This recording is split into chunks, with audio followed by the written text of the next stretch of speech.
Hi hello नमस्कार मित्रमैत्रिणी, आज नाश्त्यासाठी मस्त मेंदू वडे बनवलं होतं। आता बाहेर एवढा पावसाळी वातावरण म्हणजे असं चटपटीत काहीतरी खायला बनवायची नक्कीच सगळ्यांची इच्छा होते। मग काय केलं, मस्त रात्रीची मी मस्त उडीद डाळ भिजवून घेतली होती आणि छानपैकी फेटून घेतलेल्या आणि छान फॉर्मेट झाल्यावर मस्त की मेंदू वडे बनवून घेतले।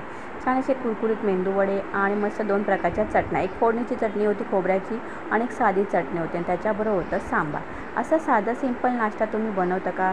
असं साधा सिंपल नाश्ता आवडल्यास लाईक शेअर सबस्क्राईब करायला विसरायचं नाही आणि प्लीज कमेंट करत जा।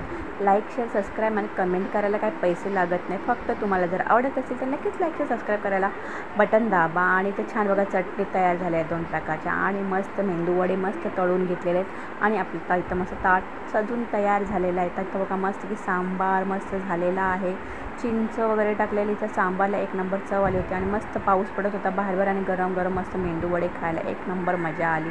तुम्ही करून बघा नक्कीच आणि अशी रेसिपी करून बघा, म्हणजे नक्कीच सगळ्यांना आवडेल, म्हणजे घरातले सगळे तृप्त होतील आणि तुमचं कौतुक करायला विसरणार नाहीत। अशा प्रकारे मस्त ताट सजून झालेलं आहे। मग या खायला मस्त नाश्त्यासाठी केलेले गरम गरम मेंदू वडे। चला तर मस्त सांबार 2 चटण्यांच्या बरोबर खाऊया मेंदू वडे। पुन्हा भेटूया नवीन व्हिडिओमध्ये, तोपर्यंत बाय बाय।